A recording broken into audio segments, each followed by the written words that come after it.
And so I'd come into work every day hoping to see bad news. And that messed with my head. That's not a way to live. I realized that maybe I'm clinically depressed. And I thought, dude, what is wrong with me? I spent some time in jail. I was so scared of public speaking. And I figured that, it was hurting my career. I remember in the training program, I was so scared to speak. I thought, if I say something, they'll know I'm dumb. If I say nothing, they'll just think I'm dumb. So I was terrified. And so I walked into the prison, okay, and there's 30 inmates in orange jumpsuits in front of me. And they're all like this, right? And some of them had FU tattoos right across where their mustache. Like, it was terrifying, eh? And it was at that point where I stopped being fearful of public speaking. When you're younger, you don't care what people think of you. When you're older, like me, I'm an old man, you don't care what people think about you. The problem is when you're a teenager or 20s, 30s, 40s, you're up here.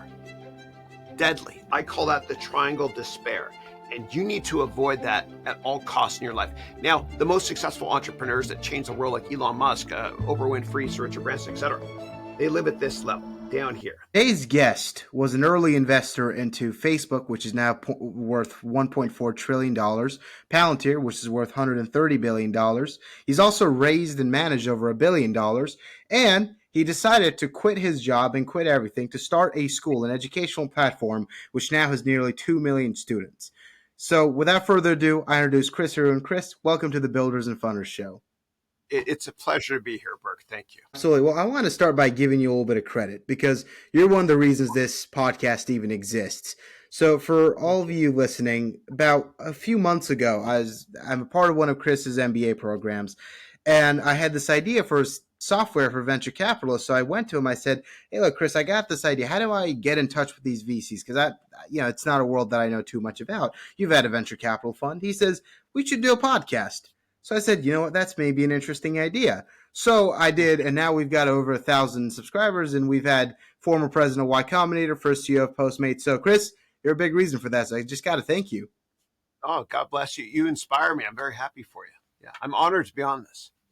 Yeah, absolutely. Well, you've got a long career, so there's a lot to talk about, a lot of stories, a lot of lessons in there. But I want to start by talking about how good of a public speaker you are. So for those of you that don't know, if you type Chris Haroun's name on YouTube, you'll see one of his TED Talks. You see how exceptional of a public speaker he is. And I think you actually picked up on that skill in jail when you were a young man. Tell me about that story. Yeah, absolutely. I spent some time in jail. So what happened was this. I was so scared of public speaking. And I figured that, it was hurting my career. Like when I worked at Goldman Sachs in New York for 5 years, I remember in the training program, I was so scared to speak. I thought, if I say something, they'll know I'm dumb. If I say nothing, they'll just think I'm dumb. So I was terrified. And part of it was because when I was in the 6th grade and the 8th grade, my teachers thought I had a learning disability. So they sent me to a testing center to test for learning disability. I just wasn't passionate about what I was doing. So what happened was by 2011, I said, you know what, dude, I got to stop this fear.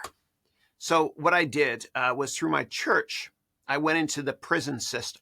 And this is not a religious thing, but I would go into the prison system here in Redwood City in the McGuire Correctional Facility and really help to counsel these poor 20-year-olds who had deadbeat fathers. The poor guys did something wrong that I could have gotten caught for. I had the luxury of having a father and mother for my entire life. And I went there one week and the priest didn't show up, right? And it was to conduct mass. And so the warden said, Chris Haroun? I was like, present.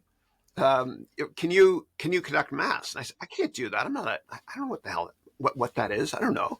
And he said, it's really easy. Just read this pamphlet. I was like, okay, fine. So I walked into the prison, okay, and there's 30 inmates in orange jumpsuits in front of me. And they're all like this, right?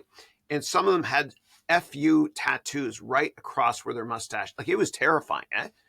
And so I'm reading the first reading, the second reading, the gospel. And what happens with church or religious institutions is after the priest or religious, whoever person reads from the text, they have to give a speech. And the priest has all week to prepare for this. So the gospel was about confidence and faith. and I had to give a speech. And so I put down the pamphlet where I was reading from the gospel, and I looked around. I was so scared, man. And this came out of me. I said, "Do you believe in God?" And the inmates were like, "Yeah." And I said, "Well, does God believe in you?" And they were like, "Yeah." And I said, "Well, if you don't believe in yourself, you might have to question your faith." And then what happened was the inmates had their arms crossed. They uncrossed and they're like, kind of makes sense. And it was at that point where I stopped being fearful of public speaking. And so I recommend to all of your viewers, whatever your fears are in life, I want you to run towards your fear, because I promise you your competition won't. And I want you to condition yourself to love your fears. And so I love public speaking now. If you're terrified of accounting, take accounting courses online. Try to understand them, enjoy them. Run towards your fear, because your competition won't do this. Yeah, it's like the Rodin sculpture. I think, therefore I am. Condition yourself to love uncomfortable situations and you'll excel. And one more quick thing on that topic. I also want you to not care what people think about you, right? And so here's a chart I'm going to draw in the air. Okay. On the x-axis is your age. On the y-axis is give a darn. When you're younger, you're down here. You don't care what people think of you. When you're older, like me, I'm an old man, you're over here. You don't care what people think about you. The problem is when you're a teenager or 20s, 30s, 40s, you're up here. Deadly. I call that the triangle of despair. And you need to avoid that at all costs in your life. Now, the most successful entrepreneurs that change the world, like Elon Musk, Oprah Winfrey, Sir Richard Branson, etc., they live at this level, down here. They don't give a darn what people care. I want you to be that way. It's a subtle art of not giving a darn what people think of you. And if you live yourself that way, you'll be very successful, because you're always your own biggest critic. And so I want you to tell yourself, I'm not saying be rude or disingenuous. I want you to tell yourself, I don't give a darn what people think of me. And that will help you with starting companies. There's nothing shameful about failure. You only have to be right in business one time. And so your exercise, your homework for everybody today is this. I want you to get a piece of paper and a pen. And if you meet me in real life, I'm a tiny man with awful dad humor, sorry. But I want you to write this down. I want you to do this 10 times. I don't care what people think of X, and fill in the blank for X. For example, I don't care what people think of the fact that I chose to be a teacher. I love to teach. I don't care what people think of my nose, which is ginormous. And dude, if I was racing you or anybody watching this podcast, okay, and we're doing a ski race, I'd win because this damn thing is aerodynamic, right? I just don't care. It's like Ricky Gervais. I don't care. But in all seriousness, for a change, I want you to do that exercise. Okay, I want you to do that 10 times. I don't care what people think of X. And then something beautiful will happen. You will unlock a level of happiness you've never felt before. It's the same kind of happiness, but not as good as when you hold your child for the first time. You're free to do what you want. You mentioned Goldman Sachs there. You spent a great deal of your career in finance. You know, you mentioned you were terrified of public speaking when you first got into it. So going to the prison system, you're giving speeches, you're getting over that, you're developing your skill set. Then at some point you decide, you know what, I'm going to go build a venture capital fund. You raise money, and I mentioned two of your successful investments in the intro. Tell me about that. Tell me about kind of what you learned in the story of investing in Facebook and Palantir, both incredibly successful companies. Yeah. So initially, I worked at Goldman, and then I was in New York City, a big hedge fund called Citadel recruited my family and I to the the West Coast. So sorry, sort of. But we got to lower taxes here. Come on. Sorry. All right. And you don't have to cut that out if you don't want to. But when I moved here, my goal was always to start a company, but I was Canadian, eh? But I finally got my green card in 07. I started my own hedge fund. And I was happy at first running my hedge fund. And then in the fall of 2008, we were within 24 hours of bank machines not working. And I was making money by shorting stocks. There's 1 month, October, I think it was 08, market was down like 30%. We were up like 3 or 4%. And so I'd come into work every day hoping to see bad news. And that messed with my head. That's not a way to live. And I want to be a longer term investor. So I kind of morphed my hedge fund into venture capital funds. And we invested in Facebook when it was private, along with every other VC firm in the Bay Area. I mean, everybody had a piece of it. And I loved it because I was being longer term focused. And then eventually I did more deals, joined boards, et cetera, invested at another firm in Palantir, had some nice exits, et cetera. But something happened. I realized that maybe I'm clinically depressed. And the reason I say that is because my happiest day at every company was always the first day. And then it went downhill from there. And I thought, dude, what is wrong with me?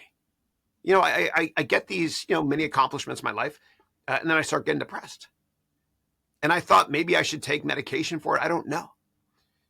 And then what I started doing was I started teaching during the evenings in East Palo Alto, where the high school graduation rate is 40%.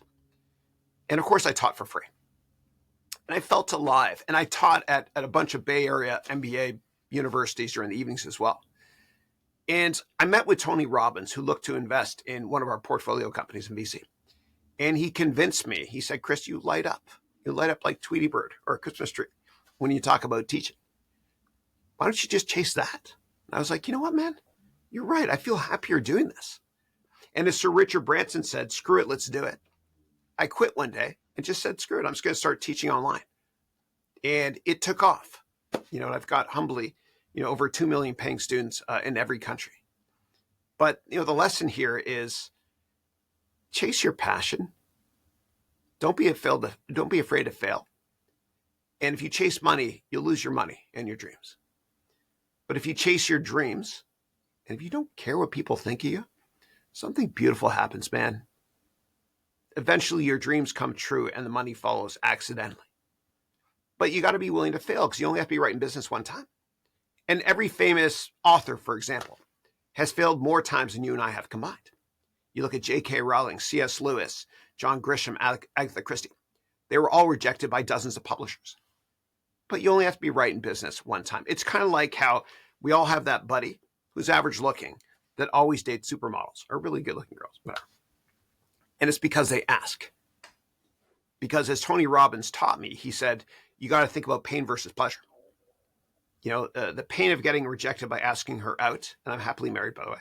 But the pain of getting rejected by asking her out is this: the pleasure of her saying yes, and you get married and everything it's infinite. So always think about it that way, and always be willing to fail. And if you don't take risks in your life, then something terrible will happen to you, which is this: you'll wake up in your 40s, 50s, 60s, or later, and you can't get out of bed. And the reason is because you work for this schmuck that's paying you this much money to make their dreams become a reality. Wow, there's a lot to unpack there. So you mentioned you're meeting Tony Robbins, and before that, you're kind of discovering the fact that you're clinically depressed. Basically, I mean, you keep getting depressed. You're suffering from this, and you decide, especially after meeting Tony Robbins, you're like, you know what? Maybe I should teach. That's my thing. I light up. But obviously, it's like, you kind of brush over the fact that you're like, okay, I started teaching and I got 2 million students. But very rarely is that the journey of a builder, right? Very rarely does any company just start and then goes to 2 million. There's a lot between that. So correct me if I'm wrong, but I think you actually put out and I don't know where exactly I heard this, but when I was doing my research, I think it was 6 courses and none of them really got traction. But then you hit it once, just got it right once, and then you hit that inflection point. Tell me about that. Yeah. So when I worked in venture capital, I made a bunch of courses on the side. The first course was about venture capital, which is disaster. What the hell do I know? And I just kept at it. And, you got to be a pit bull and a pork chop and never give up, ever. And with my 3 kids, they're older now. This one's at Berkeley. This guy just started university. This guy's 14 going on 40. But from the second they were born, I taught them this. I would say this sentence and they'd fill it in. 2 sentences. The first one was this: you never, and immediately they say, give up. And then I'll say, you always finish. And they say, what, you start. Right. And so you got to understand that it's a marathon, not a sprint. And most people will give up after a while. It's like people want to be YouTubers. They'll create, I don't know, 10 videos and they won't get enough followers or views or whatever. And they're too shy about the comments. So they'll quit. You just gotta, you gotta finish what you start. You gotta understand that eventually you'll make it. And it's a marathon and not a sprint. And by the way, when people criticize, you'll know you're getting successful when more people criticize you. And for everybody watching this podcast, when somebody criticizes you, I want you to tell yourself this. Ready? Unjustified criticism is nothing more than a disguised compliment. Let me say that again, please. Unjustified criticism is nothing more than a disguised compliment. So as you're on your marathon to success, I want you to remember that. I want you to tell yourself in your head, thank you to that schmuck that criticized you for complimenting you. And when you embark upon a journey, right, it takes a while, man. So I've got a treadmill in my office where I get 30,000 steps a day. And this is how I stay happy too, and also how I'm very productive. But when you first set out on a goal, okay, there's the top of the mountain. I can see it. Oh my God, it's getting bigger because I'm getting closer to it. Oh my God, this is so awesome. I'm getting closer to my goal. And then something happens. All of a sudden, you can't see the mountain anymore. And you slow down or you meander this way and that way, and you want to give up.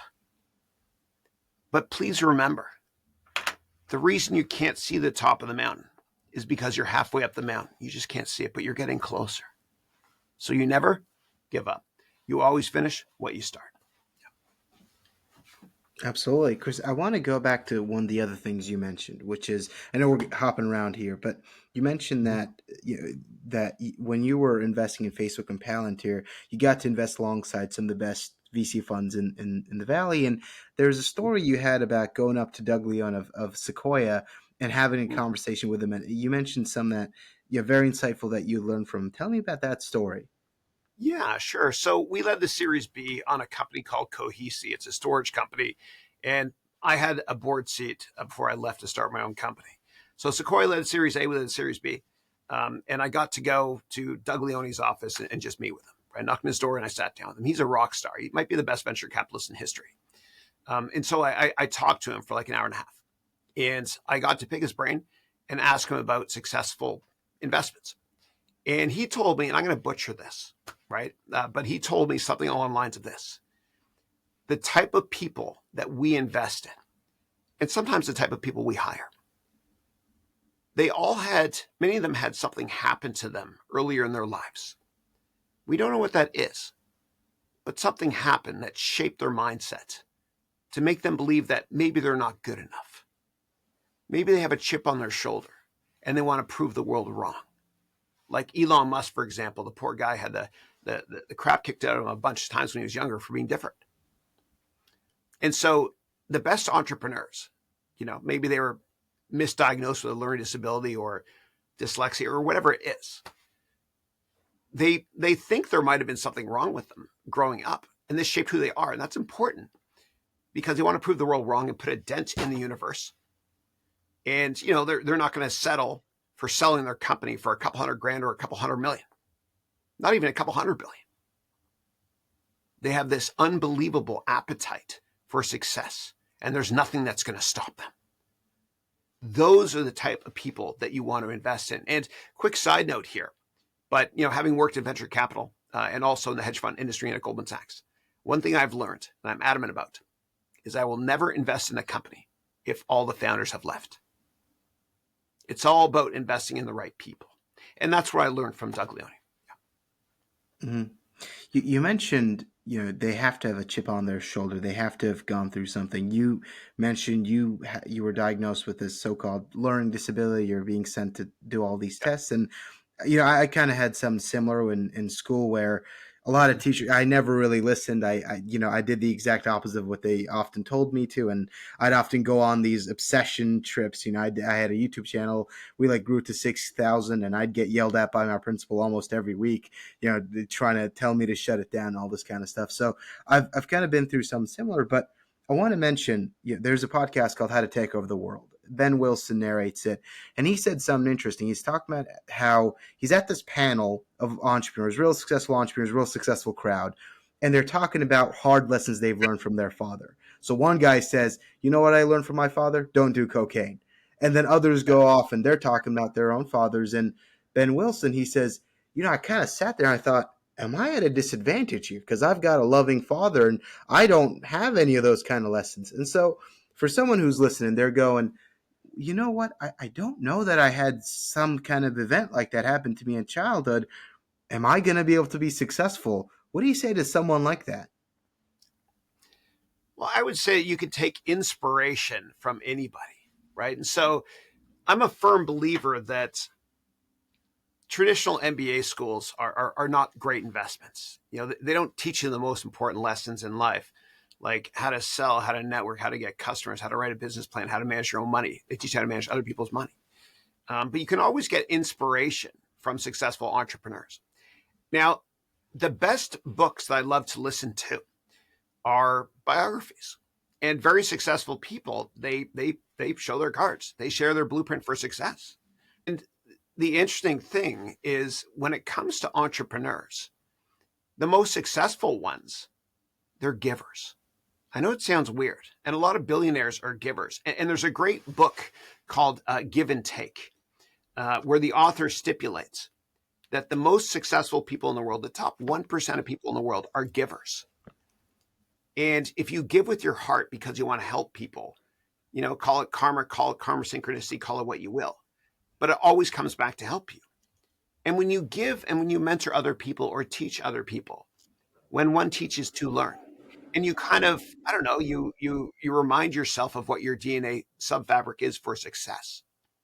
So we can all seek inspiration from reading biographies of successful people that have already done it, or seeking mentors. And let me give you an example. So my success rate, humbly, on getting a meeting with anybody over LinkedIn has always been 95%. And I don't say it to impress you. Rather, I say it to impress upon you the fact that you can do it. Here's how you do it. Okay, and this is how you get mentors. You do an advanced search in LinkedIn, and you find somebody that has a couple of things in common with you that you see as a mentor. Okay, so for example, let's say I do an advanced search in LinkedIn, and I find somebody that lives in the Bay Area that also went to McGill University undergrad, where I went, and also went to the Toronto French School in Toronto, where I grew up. I could send an in-mail, and never send emails because nobody will answer them. You send an in-mail because everybody on this podcast has opened and read every in-mail you've ever gotten. And here's what you say. Subject line, you can put hi, doesn't matter. They're going to read it. John, hope all is well. I'm also a graduate of the Toronto French School, and I also went to McGill University, and I also live here in the Bay Area. Please let me know if you have time for a coffee. Thanks a lot, your future boss. I'm just kidding. Thanks a lot, Chris. Right? And then you'll be amazed. Most people will answer. You never say why you want to meet. And I'm not saying to be unethical and hide something, but you want kind of an element of surprise. And if you say, because I'm looking for a job in that email, they're not going to answer you. But the reason they're going to take the meeting with you is because of this. So, Burke, imagine it's 20 years in the future, okay?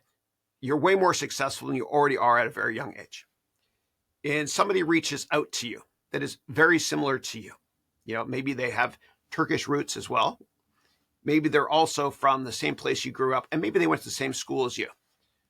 And they ask you if you have time for a meeting. And they remind you of yourself. Would you take that meeting? Oh, 100%. You got to, right? That's what I'm saying. People want to help you. All you have to do is ask. All right. So now you got the meeting. What do you do? Well, when you're in that meeting, you always want to bond before business. A big rookie mistake in business is you go to a meeting, you start talking about business. You want to talk about what you have in common. Is that student center still open on campus? Whatever. Is that restaurant still open on Main Street? Whatever. And then after 10 minutes in that meeting, it's very naturally going to gravitate to this. The other person is going to say something like this, but it won't be that harsh. Why are we meeting? They'll say it in a nice way. And then what you say is, I'm very inspired by your career. And, I also want to start a company, or I also want to work at Goldman Sachs if they work there, et cetera. I'd love to ask you for advice. And they'll give you advice because they're talking to themselves. They're mentoring themselves 20 years ago, man. And then at the end of the meeting, you need to do this. You need to ask, Are you currently hiring? I would love to work with you, please. I know it's uncomfortable, but you know what, man? Closed mouths don't get fed. You got to do it. Now, if you're trying to raise capital, that's the best way to do it. I've humbly raised and managed over $1 billion in my career. And I've done a lot of that as well, these networking meetings. And you always want to, when you raise money, raise initially from high net worth investors because the sales cycle is quite short. And I can go into more detail on that if you want me to. But one other thing I want to say is this. If there's somebody watching this podcast right now that desperately wants to work at Google, for example, then what I want you to do is this. Don't apply for a job there. Because every time you see a job opening online, you literally have a 1 in 250 chance of getting that job. So who gets that job, man? Well, it's somebody that knows someone at the company. So I want you to do that advanced search, like I just explained, using LinkedIn. And I want you to set up 20 or 30 informational meetings. And if you think that's too much work, and I say this with love in my heart, I want you to ask yourself this. How badly do you want that job? The bottom line is that your network is your net worth, and relationships are always more important than product knowledge. That's something they don't teach you in school. I want to break down a couple of things you said. First thing was school. So you mentioned that you're looking for commonalities, and big one is school, university, high school, sometimes in middle school. Sometimes it's roots. So you've got Egyptian roots, I've got Turkish roots, so you can utilize that. What are some other things that you can use to widen that commonalities? What are you looking at, like maybe interests or hobbies? What else do you look at? Anything you have in common. Anything. It could be, the church you go to or religious institution you attend. It could be, I don't know, one of the groups you're a member of also on LinkedIn. Yeah. It could be they follow the same entrepreneurs that you follow as well. And by the way, quick side note, before you go to your informational meeting, I want you to go to the X or Twitter profile and Insta profile of the person you're meeting with. And I want you to look to see who they follow. If they follow baseball and you're a baseball fan, well, you could probably talk about that. You don't want to start off the meeting by saying, I was stalking you on Insta and I saw that you also follow baseball players, but find something you have in common with. So you can, I don't know, just shoot the breeze and talk about that at first. You always want to bond before business. And sports is great boardroom talk too. Oh, interesting. And then I always have tactical questions when I do these types of interviews. Like when I listen to a podcast, I'm always thinking, okay, they said this, but I wonder how they actually do it. So you mentioned in-mails. Do LinkedIn in-mails. Everyone reads them. So I think Mm-hmm. LinkedIn Premium, it'll give you about 50 in-mails a month. Do you Mm-hmm. then, after you've exhausted those 50, do you kind of just wait, or do you start doing connection requests and start spamming those messages there? How do you? No, everything is targeted, right? And so if you send out 50, if the way it works on LinkedIn is if somebody answers your email, that doesn't count as one of the 50. Yeah. So if you do it the right way, less is more. You list 1 or 2 or 3 commonalities you have, and that's it. You will get a higher hit rate. I promise you. Yeah. Can I give one more networking hack that works? Please go ahead. Okay. All right. So a lot of people that work in sales or business development, they would love to meet with a CEO of companies because the CEO is a decision maker. Why waste your time talking to anybody else? So here's how you meet with any CEO. Okay. So what you do is this. You go to the annual shareholder meeting. Okay. It's usually in a hotel or at the corporate headquarters. It's pretty empty. Not many people go. And when you go to these things, there's going to be a bunch of old investors in the audience. They serve bad coffee for some reason. I don't know. And then what you do is at the end of the meeting, okay, you go up to the CEO and you introduce yourself. Now, the CEO is not going to leave that annual shareholder meeting until everybody else does. Why? Because board members might be in the audience and some investors and other C-level executives at the company, and the CEO wants to set a good impression for everybody there, right? A good example, I should say. So you go up to the CEO and you say something like this. I'm really passionate about your company. Actually, I have a product that I'm confident can help to save you X dollars per year. Is there anybody in your company that you recommend that I speak with? And they're not going to say we're not interested. They're going to say something like, well, why don't you talk to Sally Smith, who heads up operations? And you're like, thank you. That night on LinkedIn, you send an email to Sally Smith, who works in operations, and you say, I just met with your CEO today, Joanne Smith, and she recommended that I could reach out to you. Please let me know if you have time for a quick coffee. Thanks a lot, Chris. That's it. Or if you want to work at that company, you can say something like this. I'm very passionate about your company, and congratulations on the job well done on whatever they talked about that day. I would love to work at your company. Can you please tell me who I should talk to in your company? And they might say, well, talk to Tom Peterson, who heads up human resources. Do the same thing, rinse, lather, repeat. Send an email to Tom Peterson and say, I met with your CEO today, and he or she, whatever, recommended that I reach out to you. Please let me know if you have time for a quick coffee. Thanks a lot. It works. Let me add a story to that because I really I second what you just said because I've seen it work personally. It wasn't at a shareholder meeting, but basically 2 years ago, the underlying kind of business I was doing was market research. And what I did was the company had just raised their Series B round. They had raised millions of dollars, and the CEO I saw that she had written a bunch of articles on how it was really difficult for female founders to raise money. So I get in touch with her and I say, hey, I'm doing a study on fundraising for female entrepreneurs. I saw you had this article written. Can I talk to you about it? I'm doing this article. And it wasn't a lie. I did end up producing some kind of work around that. But she meets with me and I'm like, hey, by the way, I noticed that your social media, our market research was targeting kind of the social media engagement side of it. I'm like, by the way, did you know, that your social media has this much, like engagement? It's not very high. And I give her these numbers. She's like, oh, I actually didn't know that. I'm like, okay, who can I get in touch with at your company? And this is, by the way, like an hour of me praising her and charming her. And she's gone to talk about her journey. And she's like, you should get in touch with X person. I'm like, okay, awesome. And she gives me their email and does an email intro. And so I get on the meeting with their head of social media. She's like, how the hell did you get in touch with the CEO? Everyone's been asking to get a piece of her time. I was like, I don't know. I just did. And now we're here. And so they took the deal seriously just because of that. Well, what you did there, and there's a great book, which I have here. The book is called Give and Take. And I mentioned this before. What you just did was you gave, you helped. And you need to go into every meeting helping people. And people are usually motivated by three things in business when you meet with them. Number one, they want to make more money. Number two, they want to get promoted. Number three, they want to enjoy what they do. So you just help them. In that example, you just helped her make more money by saving in expenses or being able to tweak the social media algorithm that they're a part of. And so before going to every meeting, you have to have that mindset. You got to do your research to be able to help them just like you did. Absolutely. And then I want to break down the last thing you said, which is raising from high net worth individuals to kind of, speed up the process. Tell me about that. Let's elaborate on that. Yeah, absolutely. Yeah. So a lot of people, when they first start companies, they want to raise money, from venture capital firms or, pension funds, endowments, whatever it is. And the problem with that is if it's too early, they're not going to give you money, but you might get meetings. You probably will if you're aggressive enough. And the reason you'll get meetings is because of this. A lot of big institutions, that are asset providers, they invest money, allocators. They have analysts, and these analysts have to work, let's say 250 days a year.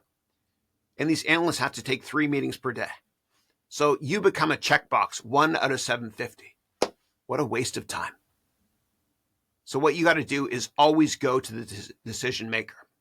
And so early on, like if you try to get a venture capital firm or an endowment or a big asset allocator to invest in you, it can take many, many months, right? And there's committees and, oh my God, if they find any weakness in your business model, they won't give you money. They just waste your time. So you always go to the decision maker. Now, with high net worth investors, when you're trying to raise money, the sales cycle is very short. It might be a couple of weeks, right? And you meet directly with them, always. And the way you get that meeting is like we talked about earlier. You leverage LinkedIn, send an email, find a couple of things you have in common with somebody. And a lot of people that have a lot of money, sometimes they're older and they're kind of retired and they're bored. And if they get a meeting with you and you remind them of themselves, of course, they're going to want to help you. And sometimes they're bored and they want something to do. Like they might join your board as well, which could be a side project for them. It's a fiduciary duty of investors to join, boards when they invest in companies usually, right? And they'd probably love to help you out because they're helping themselves in hindsight. And so Interesting. ask and you'll receive. It's prophetic. It's been true since the beginning of time. Yeah. Absolutely. On the theme of your stories, I also want to talk about the Saeed Ibidi, I think that's his last name, Right. story. Tell me about that. Yeah. So Saeed, great guy. So he came from Iran to the United States around 1980. For as did many Persians at the time because of political unrest. And I think he had a carpet store, Persian carpet store in Palo Alto. And what he did, really nice guy from a give and take perspective, he ended up subletting. I think it was right above the bicycle store. He ended up subletting this office space to these dudes, a couple of guys, and these guys couldn't make rent. And so Saeed, who's such a nice guy, he said, you know what? Don't worry about it. Whatever company it is you have, I don't know, just give me, if you want, give me shares in it, whatever. And the three people he was talking to were Max Levchin, Peter Thiel, and Elon Musk from PayPal, of course. And so, give and you'll receive. And he's created this incubation empire called Plug and Play Tech Center. Headquarters are in Sunnyvale, California. They've got offices all over the world. Nice guy. If you give, you will receive. You got to give with your heart, though. Like you really want to help people. I promise you this will help you in the long run. Always. Yeah. I think you had a story about how one of the things he taught you about picking winners, especially when it comes to investing, is asking them about Plan B, right? Oh, yeah, that's right. Yeah. So I was on his advisory board when I worked in VC. And I did that so I can get access to early stage companies to potentially invest in. Um, he said one question that he asks is with entrepreneurs, when he's interviewing them, he'll say, do you have a plan B? And if the entrepreneur says, yeah, if it doesn't work, I'll go back to business school or I'll go back to work at, IBM or Google, whatever. You won't invest. What he's looking for is this. I don't have a plan B. I am all in. Yeah. Do you think that's kind of the overall theme or the general pattern of a lot of these successful people? So, you've worked with some of the titans of the financial industry as well as, tech. You've seen both worlds. You've gotten to observe the CEOs, et cetera, founders behind some of these gigantic companies, frankly. Is that kind of what you observe about a lot of them, where not just with investors, but in general, their entire approach to life is, I'm going to put my blood, sweat, and tears into making this thing work. Like Elon Musk, he could have retired with $100 million and, he could have been on the beach, but he puts all his money into these two companies and almost goes bankrupt in '08. So, like, is that something you've observed in general? Yeah, definitely. You got to be all in. Failure is not an option. But one of the most important traits, I would say, of a lot of successful entrepreneurs and CEOs and partners in firms is they can sell. Like Elon Musk can sell, right? And whenever you're looking to invest in a company, you always want to assume that person that you're interviewing with is a salesperson. Can they get you excited about their company? Because ultimately, their business model is going to change materially within a couple of years if it's an early stage tech company, for example. And you want to make sure you can get excited about what they're talking about. It's kind of like with Mark Benioff when he started Salesforce in 1999. He was selling cloud software. What a boring concept. But he made it sound awesome. Kind of like Sir Richard Branson. Every one of his products, his many companies he started, he can sell. And he's got this incredible optimistic approach as well. And every successful entrepreneur I've ever met is so positive as well. And I believe that if you're in the formative years of your life or any stage of your life, you got to cut off everybody in your life that's negative, man, and surround yourself with really positive people only. Yeah. Chris, I think you are a great salesman as well. I mean, I'm going through your MBA course now, and the more I listen to you, the more I realize, like, holy shit, this guy is such a good teacher. He is. I mean, like, he can take any concept and make it clear. Again, I mentioned your TED Talk. I mentioned some of the presences you've had, and again, like raising $1 billion, that's a difficult thing to do. You got to be a great salesman to be able to get and retain 2 million students. that's difficult. You got to be a good storyteller. Got to be a good salesman. If you're a founder today and you're starting out and you're not particularly a great speaker, you're not a great salesman, you can't tell these kinds of stories, not the greatest storyteller. How do you develop that ability? What are some of your tips for that? Yeah. So what I would say is this: when you're watching certain politicians, and when you're watching movies, and when you're watching the Academy Awards, I want you to pick up on how they present. You can pick up on that, and there's certain politicians like Obama, for example. And I'm not going to get political here, all, but the fact of the matter is he's the greatest public speaker alive today. He is. So you can listen to his Audible book, which is about 30 hours, which I did. You can also watch his speeches and the speeches of Republicans as well if you want to. And you can watch, as I mentioned earlier, Academy Award speeches and just pick up on how they present. The pregnant pause after they say something important. What they do with their hands, their eye movement as well. How they use tonality in their voice, etc. For example, Meryl Streep is fantastic at presenting. Watch some of her presentations. And whenever you're watching these presentations or these YouTube videos or TED Talks or TEDx Talks, whatever, you can pick up on that as well. And if you're fearful of public speaking, run to your fears, man. You can always go to meetup.com, enter the zip code or postal code for your international viewers where you live, and enter Toastmasters or public speaking. And you can join events in person or over Zoom. Run to your fears. Practice makes perfect. And Steve Jobs, it's fascinating. We all think he was born a great public speaker, but he wasn't. He practiced 10,000 hours. And you can always do a search on YouTube for, Steve Jobs' early interview. And he was terrified, man.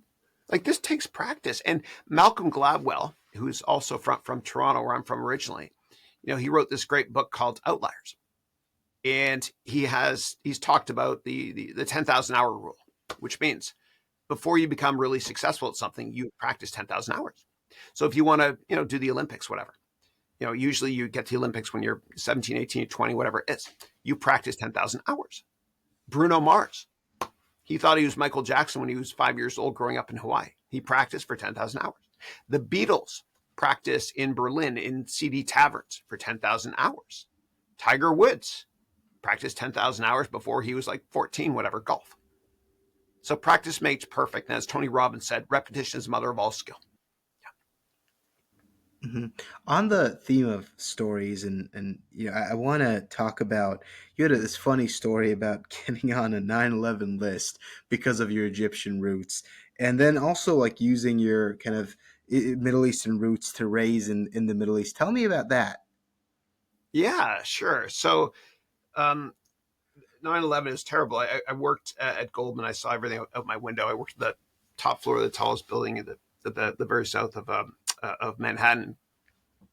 And after 9/11, because of my Arabic last name, I was put on this list.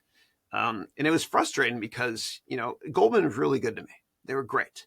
And in, mid 2001, before 9/11, Goldman hired a great lawyer to get me a green card and a bunch of other people on my team.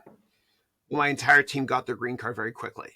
But it took another 7 years or so, 6 or 7 years till I got mine because I was put on some list because of my last name. Yeah.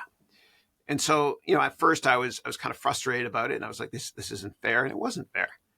But it's you kind of make something good out of it. So what I used to do was when I would go to LaGuardia, obviously the lineups were insanely long through security. I always go to the front of the line. And I'd say, I'm on that list. And they'd say, okay, who do you want to search you, a male or a female? I said, a female, of course.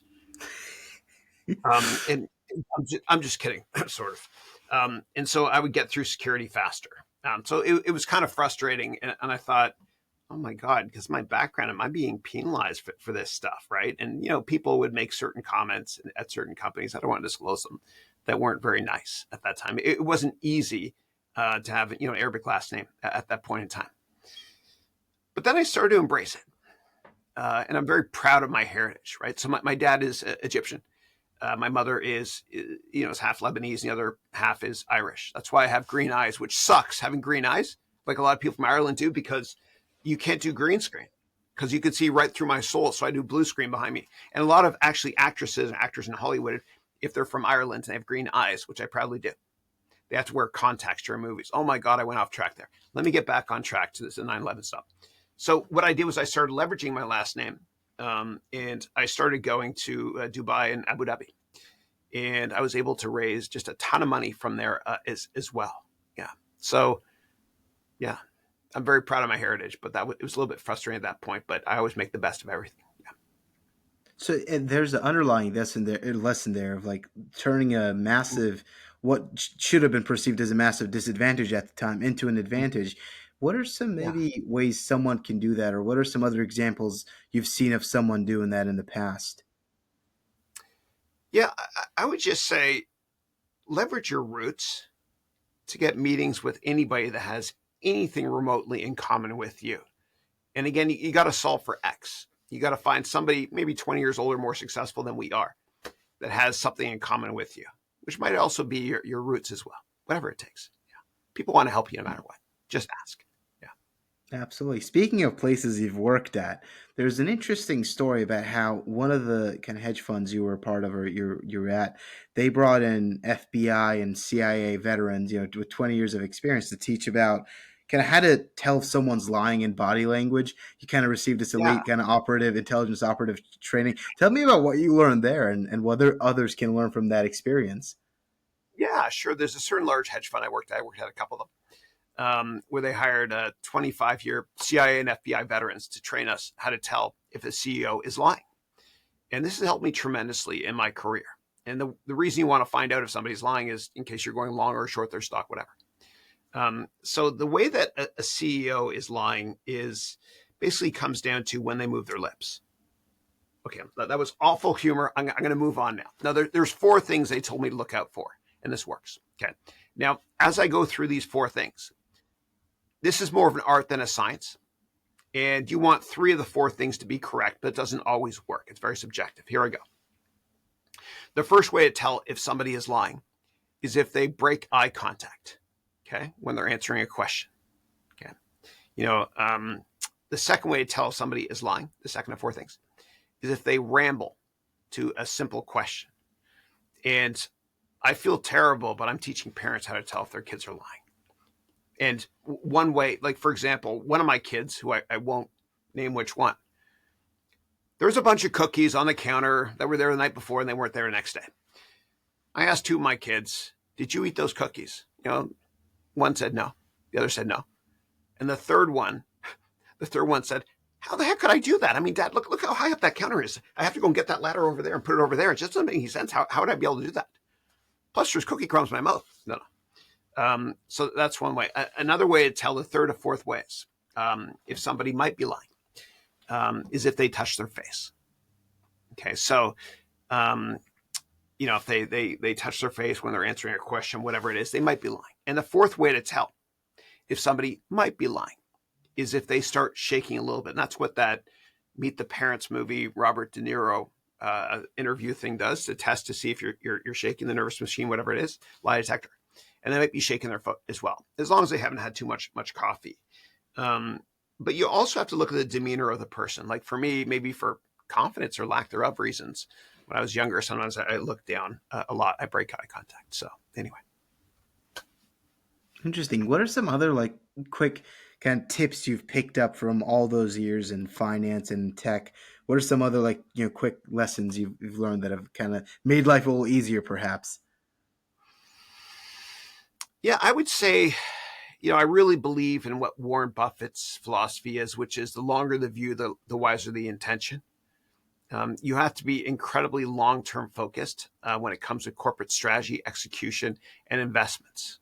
You can't. There's no quick path to riches. You can't be a day trader and make a killing in one or two trades. You really have to be long-term focused. And the same thing with investing. When you invest in stocks, you have to think like a venture capitalist too, to the extent that before you invest, you got to ask yourself a basic question, which is this: in 5 years, will this company and its market be more relevant or less relevant than it is today?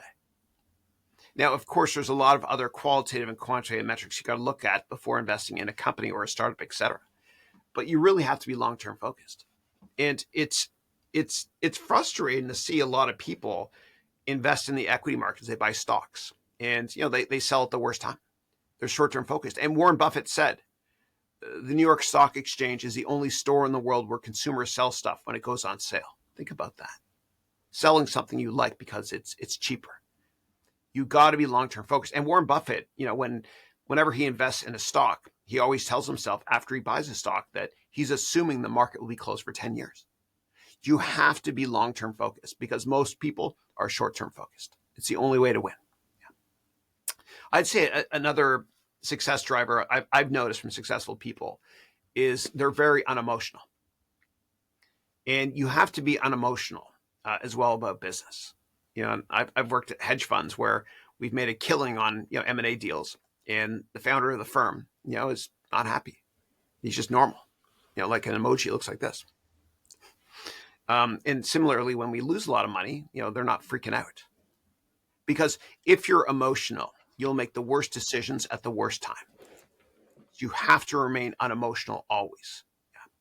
And that's a measure of success. And I think that Elon Musk is a bit like that too. Yeah. Not always, but sometimes he can be unemotional. And it can work against you in relationships too as well if you're too unemotional. But it's something you can turn on if need be.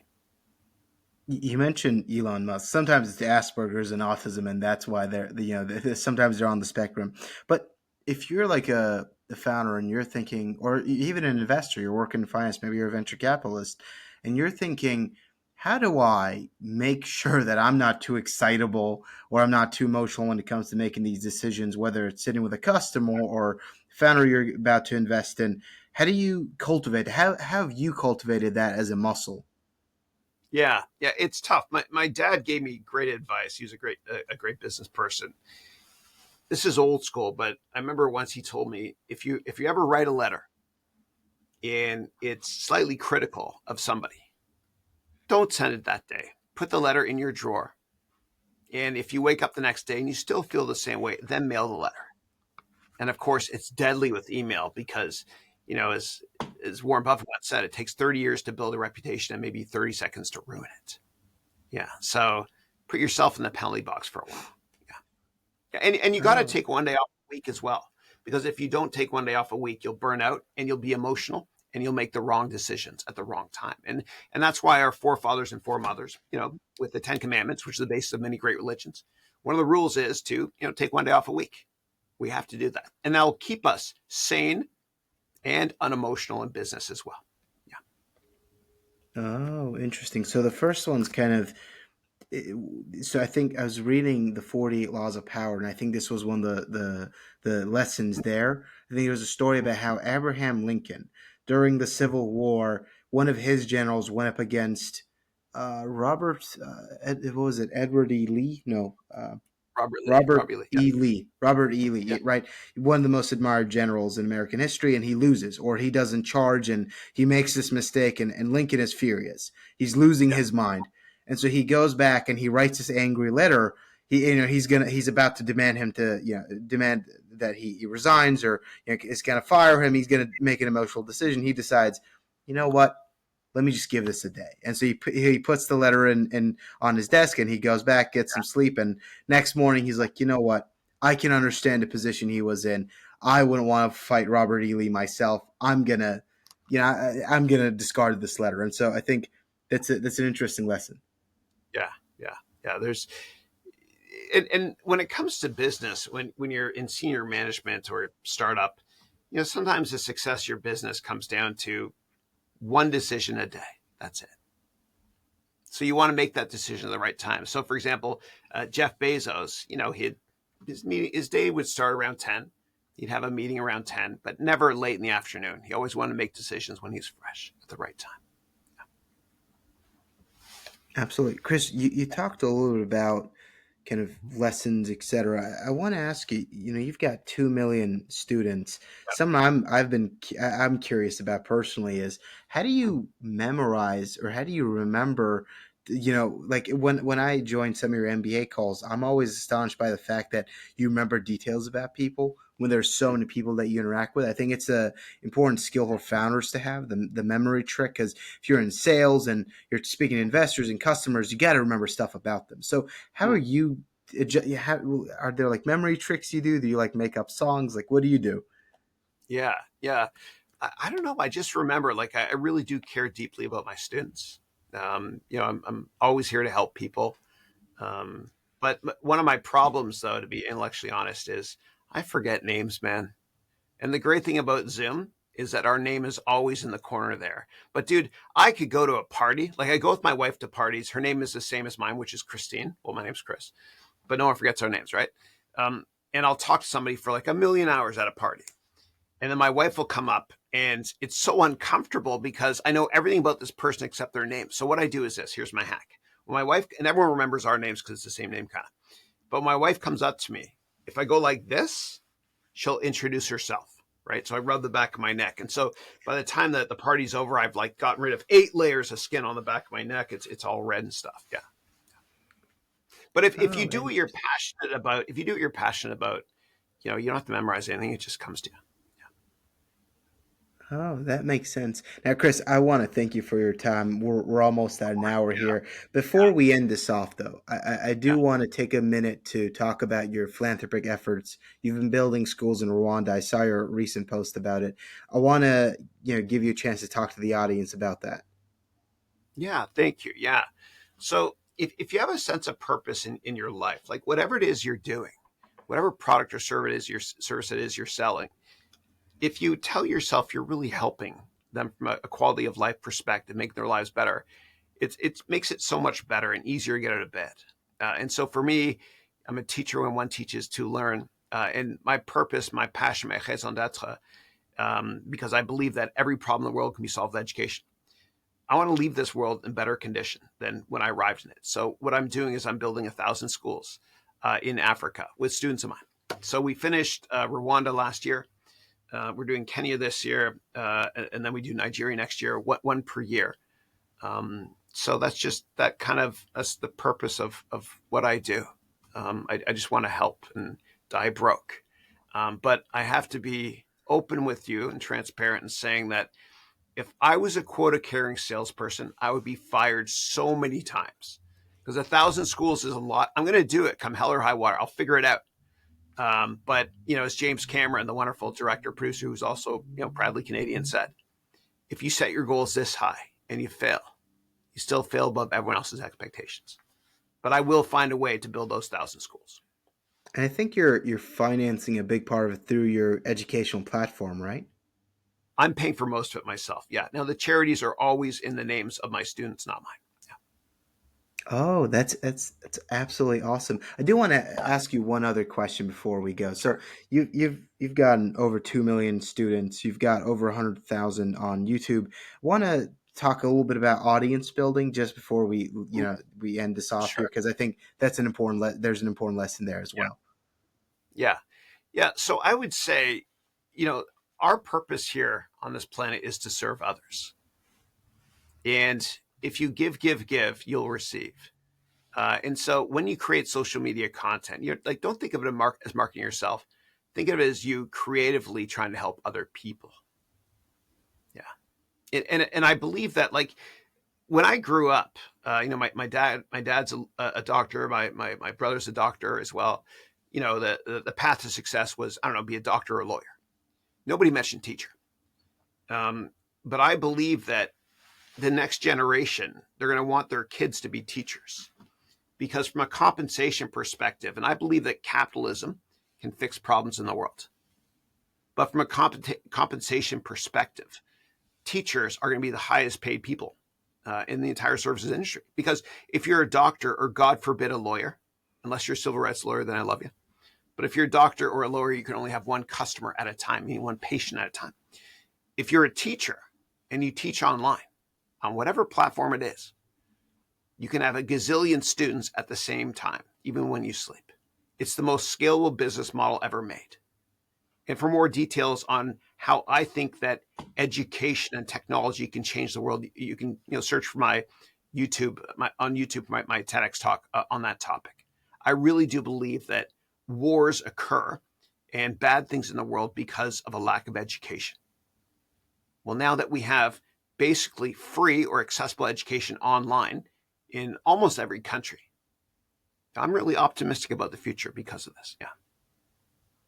Folks, there you have it. Chris, I want to thank you for coming on the show, and for everyone that's listened up to this point. I just want to say Chris is, he's a wonderful teacher. I'm going through his MBA program. I'm going to vouch for it myself because I don't vouch Thank for you. stuff. I don't sell stuff on this, but I do want to say, look, a lot of the money is going to building schools and all over the world. And the Yeah. program itself, the material is absolutely excellent. I've had multiple moments where my mind has been blown. I thought, man, I didn't think of that. So for all of you, I'm going to leave the links down below. Please visit the Haroun Educational Ventures website. Please look through the Thank you. programs, look at the Udemy courses. Chris is an excellent teacher, and I think it's worth Yeah. everyone's time to check it out. Thank you. It's been an honor to be on your podcast. Thank you so much.